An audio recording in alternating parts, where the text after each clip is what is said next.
Duhere mu gihugu cya Kenya mukanya nabwira ko yamamariza kuba president w'igihugu cya Kenya ngo yakoreye ihohoterwa rishingiye ku gitsina nyabuneka. Yitwa Professor George Wajakoya uri mu bakandida bari kwiyamamariza kuyobora Kenya mu matora y'umukuru w'igihugu ateganijwe mu mpera z'iki cyumweru. Rero yagaragaye akorerwa ihohoterwa rishingiye ku gitsina n'umwe mu bagore bo muri Kenya. Urambaza byagenze bite? Amashusho y'umukandida wo mu ishyaka rya Root Party ahohoterwa ubwo yarimo yiyamamaza akomeje kwirakwizwa ku mbuga nkoranyambaga.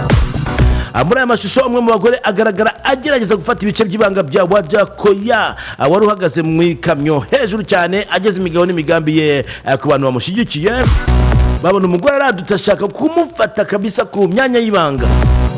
Uyu mukandida president cyakora yahise yigizaho akaboko k'uyu mugore nawe ahita agasubizaho bwangu atabashije gufata kuri ibi bice. Uyu Wajakoya yumvikana abwira uwo mugore ati usinishike hivyo, wimfata gutyo, winkoraho gutyo. Ahita abwira abayoboke be ati uyu mugore yaragiye kumfata ku bice by'ibanga. Professor George Wajakoya ngo ntabwo akunze kuvugwaho rumwe. Rero mu matora azaba ahanganye n'abagenzi batatu barimo Dr. William Ruto usanzwe ari vice president wa Kenya, Raila Odinga ndetse na David Mwaure Wahiga.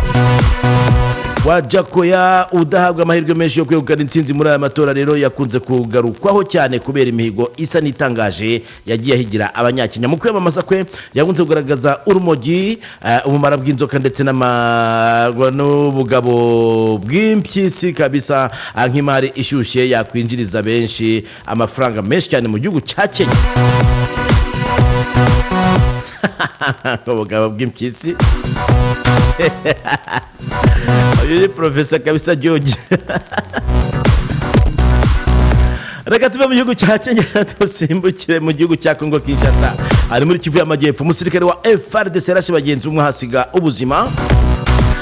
Ni ku cyumweru cy'ubundi rero umusirikare mu ngabo za leta ya Congo Kinshasa yarashe bagenzi be babiri b'abasirikare ahitwa Kalamba hafi y'igikingi cya Inera ari muri groupement ya Miti muri territoire ya Kabare muri Kivu y'Amajyepfo. Abatanga bamwe bavuga ko umusirikare umwe yahise apfira aho ngaho ndagakomereka bikabije cyane. Umusirikare wagize uruhare muri iki kibazo yagerageje guhungira mu mudugudu wa Chombo muri iyi groupement ariko arafatwa maze ajyanwa mu kigo cya gisirikare cya Nyanunyunye.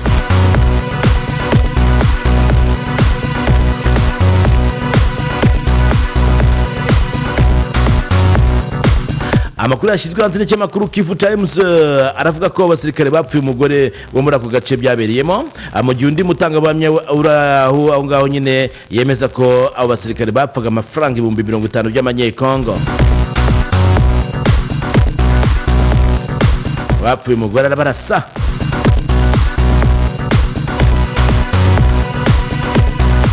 Tukiri muri Kongo rero umutwe wa M23 ashyizeho undi muvugizi uzakorana na Major Willingoma. Ubuyobozi bw'umutwe wa M23 bwashyizeho undi muvugizi Lawrence Kanyuka wiyongera kuri Major Willingoma usanzwe avugira uyu mutwe aho umwe akazajya avugira ku bijyanye na politiki undi akavuga ibya gisirikare. Kanyuka uzajya avuga ibyerekeye politiki mu gihe Major Willingoma we azakomeza kuvugira ibijyanye n'igisirikare. Rero bikaba bikubiye mu itangazo ryashyizwe hanze n'ubuyobozi bwa M23 ku cyumweru arivuga ko hashingiwe ku mategeko n'amahame y'uyu mutwe hafashwe imyanzuro mu rwego rwo kurushaho kunoza imikorere yawo.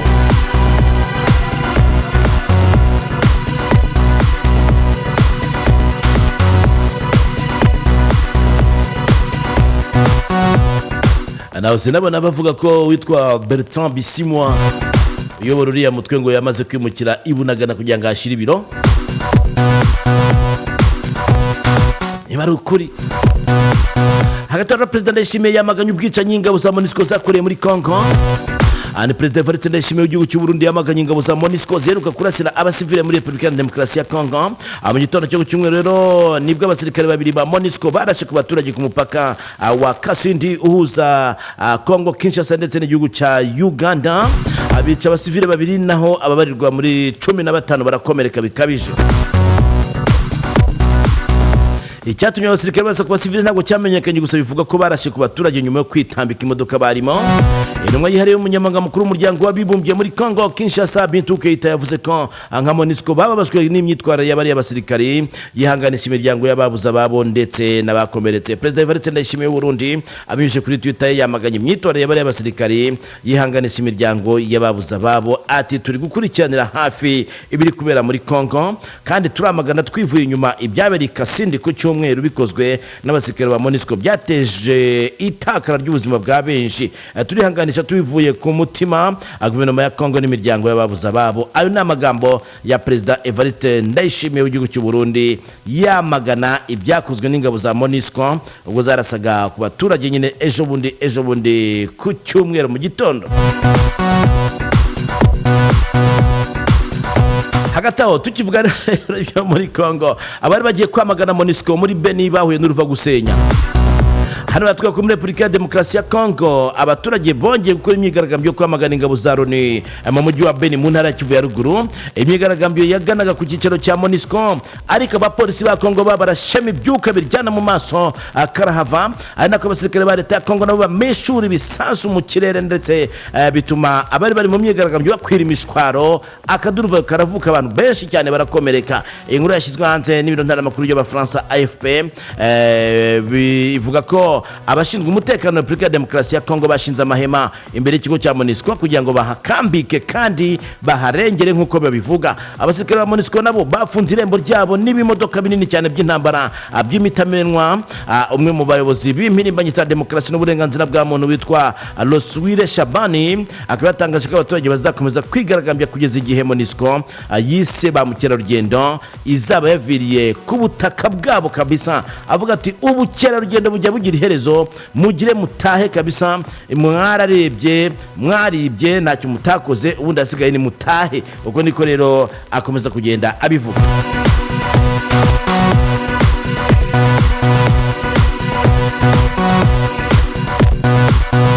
Reka dusimbuke mu gihugu cya Nigeria. Rero habaye inkuru itangaje cyane, inkuru yafashwe nk'ibara ryakozwe kabisa.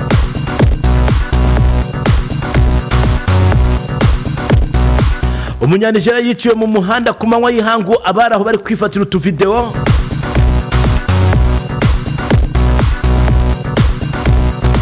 Ni mu mpera z'icyumweru gishize rero umunyanigeriya ucururiza mu mihanda byaramenyekanye ko yitwa Alike Ogorchukwu yagabwe n'igitero n'undi mugabo rwagati mu mujyi wa Civitanova Marche, ngo cyafashwe amashusho ubwo yicwaga. Urupfu rw'uyu mwimukira wagabwe igitero ku manywa y'ihangu rwagati mu Butaliyani rwateje uburakari bwinshi cyane.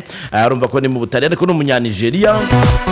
Iyi video amakuru avuga ko yafashwe n'abantu bari bashungereye batagerageza gutabara, igaragaza uwo mugabo wishwe yashyizwe hasi n'umuzungu w'umugabo nk'uko ibinyamakuru bitandukanye byagiye bigarukaho. Umutaliyani w'imyaka 32 akaba yaratewe muri yombi akekwaho ubwicanyi ndetse n'ubujura. Video y'icyo gitero yaherekanijwe cyane ku mbuga z'amakuru zo mu Butaliyani no ku mbuga nkoranyambaga.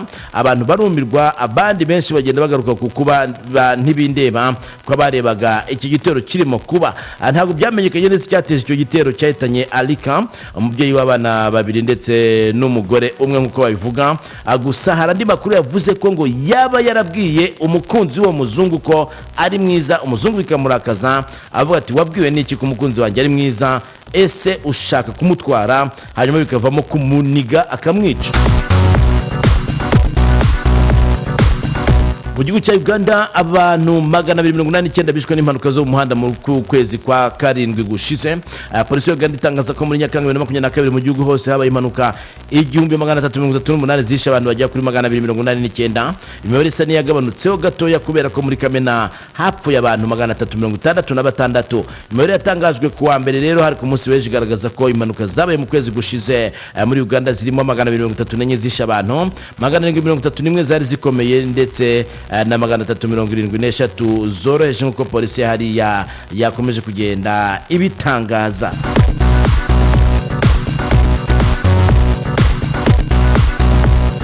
Ubwo tuvuze ibijyanye n'impanuka, reka dusimbukire kuri ikinyamakuru cyitwa Rubanda Akadomo Rawa. Batuga ko Ikirehe abantu bane baguye mu mpanuka y'imodoka umwe agakomereka.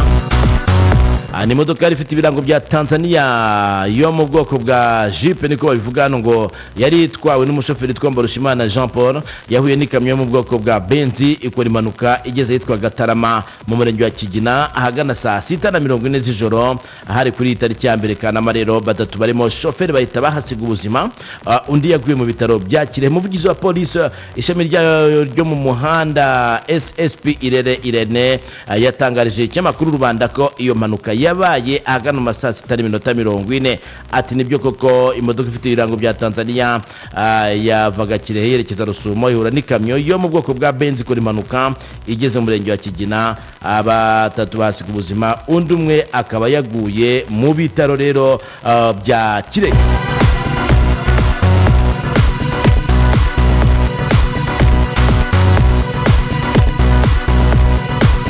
Izo ni inkuru zijyanye n'impanuka. Tugarutse muri Kongo nanone irucuro FARDC ngongeye kuzanyaho na M23 yitwa Bukima. Hari ku gicamunsi cyo munsi w'ejo igisirikare cya Repubulika ya Demokarasi ya Kongo cyongeye kugaba ibitero ku birindiro bya M23 yitwa Bukima muri groupe ya Gisigari territoire ya Rucuru intara ya Kivu y'Amajyaruguru. Ni igitero cyaje gikurikira ikindi cyagabwe n'ingabo za leta kwa 27 Nyakanga muri groupe ya Busanza, aho M23 yasubije inyuma izi ngabo impande zombi zikajya mu kanya kagahenge nkuko bivuga. Ikinyamakuru Goma 24 cyanditse ko aka gace ka Bukima FARDC yagabye igitero iturutse muri birometero 5 uvuye ku kigo cya Rumangabo agicumbitswemo n'abarwanyi b'umutwe wa FDLR nkuko abakomeza kugenda babivuga hano.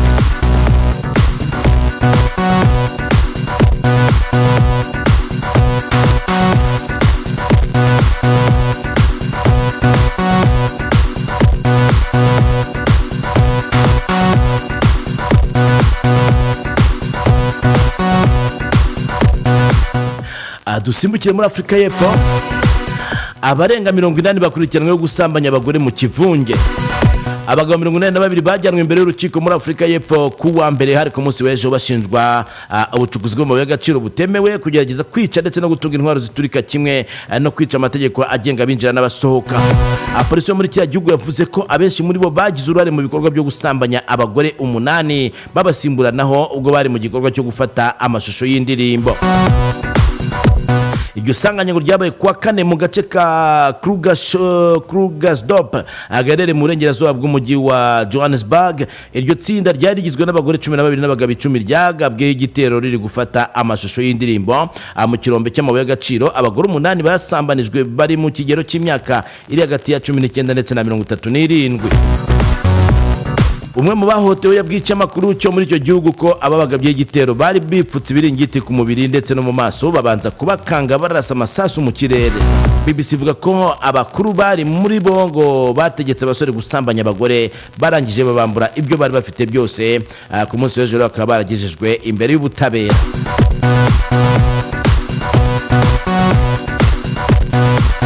Inkuru ishyushye yagarutsweho cyane mu binyamakuru bya hano mu Rwanda ndetse no ku mbuga nkoranyambaga nuko bari mu bongerera umushahara, bamwe ngo bagakubirwa hafi kabiri.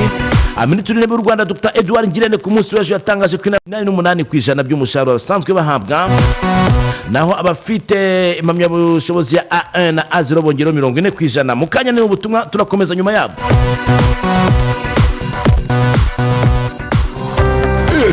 Ikuzani ibintu packs rw'iminota utamara ku mirongo yose ndetse na internet yihuta mu buryo ntagereranywa. Gura ubuntu pack yo guhamagara ku mafaranga 200 gusa, ubona iminota 90 bakoresha ku mirongo yose mu masaha 28. Akarusho nuko ubuntu pack za internet rw'iminota 100 buri munsi uwahamagaza imirongo yose, kanda akanyenyeri 255 urwego uhitemo icyumweru ya gigabyte 1.5 ku mafaranga 1500 cyangwa y'ukwezi ya gigabyte 31 ku mafaranga 10,000 gusa.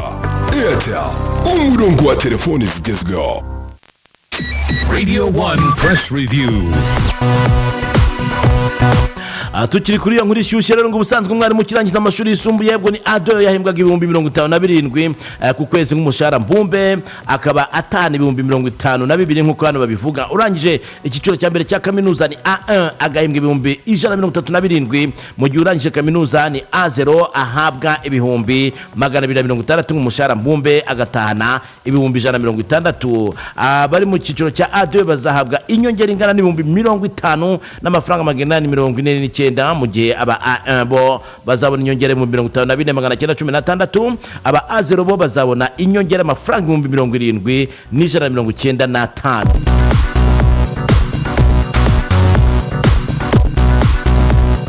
Iyo ni inkuru yavuzwe cyane kabisa yagigarukwaho. Reka dusimbukire Nyanza. Turi ku cyamakuru Kibondo News. Batubwira ko Inyanza ikibazo cy'abangavu baterwa indango cyavugutiwe umuti kabisa. Ikibazo cy'abangavu baterwa inda imburagihe ngo cyavugutiwe umuti. Umuyobozi w'akarere ka Nyanza avuga ko hafashwe ingamba mu gukumira ikibazo cy'abangavu batwita imburagihe, kandi ko izo ngamba ziri kubyara umusaruro ngo kuko imibare y'abangavu baterwa inda igenda igabanuka. Ibi byavuzwe n'umuyobozi w'akarere ka Nyanza wungirije ushinzwe imibereho myiza y'abaturage Kayitesi Nadine, ubwo hasozwaga umushinga w'imyaka 4 watangiye muri 2018 ugamije kongerera ubushobozi abangavu n'urubyiruko ku kugira amakuru ku buzima bw'imyororokere no gukumira ihohoterwa rishingiye ku gitsina.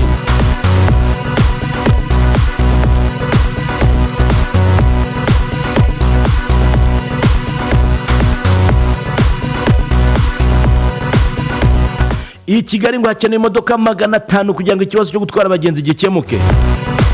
Umujyi wa Kigali watangaje ko hakenewe bisi zirenga 500 mu gufasha gukemura ibibazo byo gutwara abantu n'ibintu mu mujyi wa Kigali, nk'uko Engineer Emmanuel Katabarwa uri mu buyobozi bw'umujyi wa Kigali yabitangaje. Ari mu kiganiro yagiranye n'itangazamakuru ku cyumweru rero yavuze ko urebye imodoka zari zisanzwe mu mihanda yo mu mujyi hari bisi zitwara abagenzi rusange 271. Ati turimo gukorana na RURA RTDA kugira ngo dushobore kwinjiza abikorera ku giti cyabo mu kazi kugira ngo bazane bisi nyinshi mu byumweru bike biri imbere, kuko hashobora kuba hari amabisi ari aho adakoreshwa cyangwa se adakoreshwa neza. Turimo gukora ibarura rya bisi zose zishobora kuboneka kugira ngo tuzikoreshe uko bikwiye. RURA ngo ni ikigo gishinzwe kugenzura imikorere mu Rwanda, naho NTDA ni ikigo cy'igihugu gishinzwe iterambere ry'ubwikorezi ngo no gutwara abantu n'ibintu, nk'uko hano umunyamakuru yabyanditse. Rero bavuga bati turi gukorana kugira ngo amabisi yose aboneka ajye mu kazi kabisa, bityo gutwara abantu n'ibintu byoroshwe.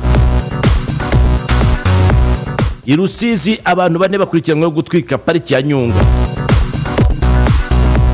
Mu murenge wa Bweyeye mu karere ka Rusizi abantu 4 bakurikiranweho icyaha cyo gutwika pariki y'igihugu ya Nyungwe. Mu ntangiriro z'iki cyumweru rero gishize nibwo muri pariki ku ruhande rw'umurenge wa Bweyeye mu karere ka Rusizi hagaragaye inkongi ikomeye. Abaturage n'inzego z'umutekano bihutiye kuzimya, ariko kuko umuriro wari ufite imbaraga nyinshi icyo gikorwa cyatwaye iminsi 2 bituma hashya hegitari zigera kuri 21. Umunyamabanga nshingwabikorwa w'umurenge wa Bweyeye Ndamyimana Daniel yabwiye icyamakuru igihe ko inzego zibishinzwe zimaze guta muri yombi abantu 4 ndetse ko iperereza ryo rigikomeje.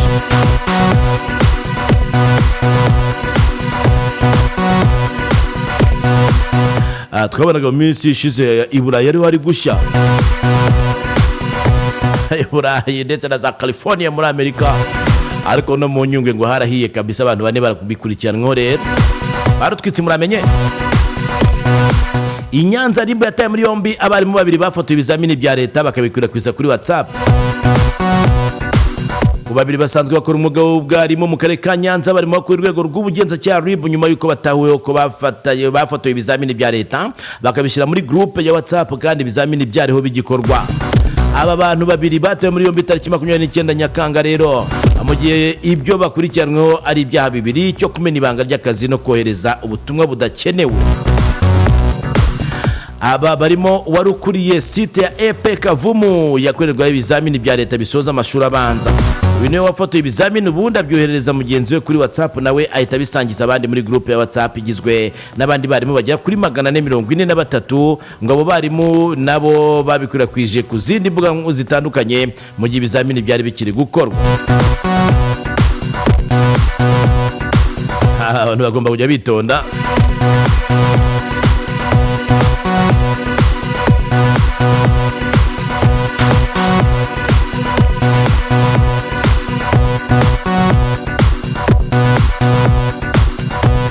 aya makuru reka tuyasoreze kuri raporo ngaruka munsi ya Minisiteri y'Ubuzima nditwereka ko COVID ihagaze ku munsi w'ejo hapimwe abantu 2338 basangamo abantu batatu bafite COVID-19 kandi bagaragaza ibimenyetso.